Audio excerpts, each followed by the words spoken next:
One Love is currently in theaters. This is a musical biopic centered around conscious reggae pioneer Bob Marley, his legendary band, the Wailers, and his wife and muse, Rita Marley.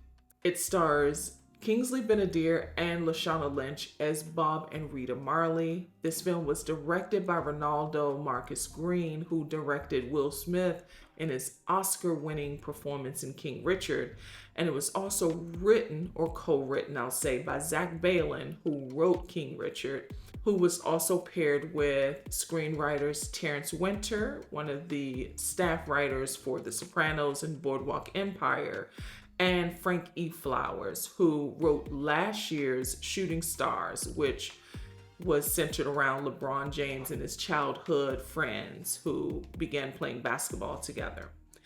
I think that this is well cast. Ava Kaufman was the casting director for this film.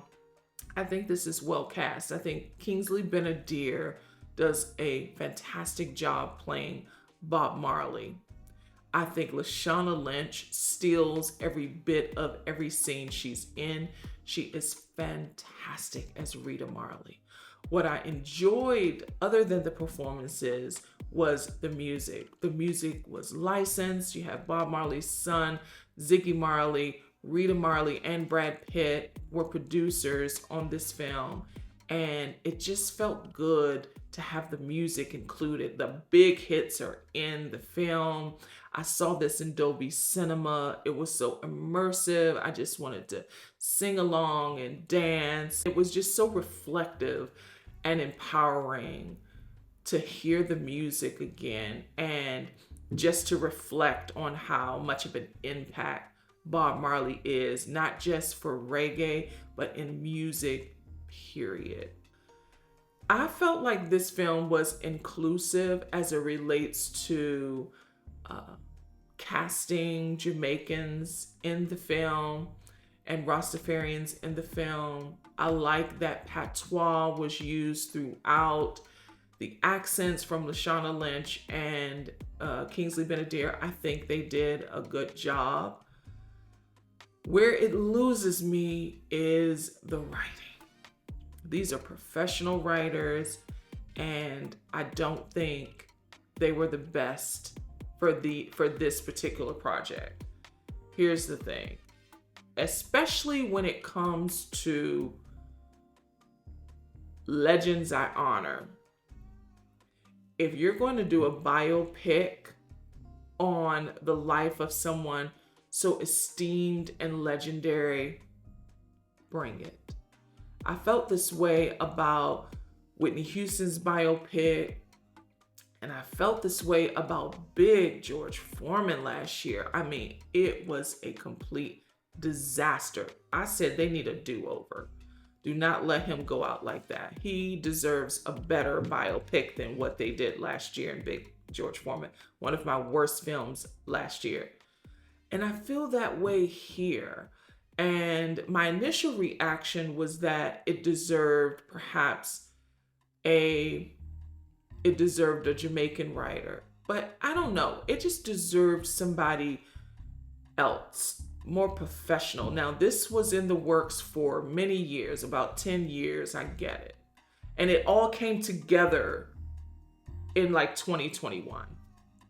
So it's been through a lot of hands and a lot of eyes saw it. And I feel like this just wasn't a finished project. Like, it wasn't ready, even though it had been in the works for so long. This wasn't it. I think Bob Marley deserves better than this. If you were not going to bring it, you should have left it alone or gave it more time. Like, the Marvin Gaye biopic has been in the works for just as long, and we haven't seen it yet because it's not ready. And I feel like this needed another pass. The writing is not there. This is centered around his life fairly at the end, the last 3 to 5 years of his life, but it flashes back to his childhood, which really shapes him, but it really shapes who he was but I don't think that was explored enough. When it flashes back to his childhood, there are so many missing ingredients that I felt like it wasn't cohesive. It felt like inconsequential to who he became and just so adjunct. I just felt like it just didn't seem like one cohesive film. Maybe the better vehicle was a mini series, because he had such a rich but short life. But in that short period of time, so much was experienced, and it just seemed to be like depleted in so many large plot points. So much was missing, and yet they tried to tell so much. But in telling so much, it felt empty, as if not enough was told. This just wasn't a good effort as it relates to the writing.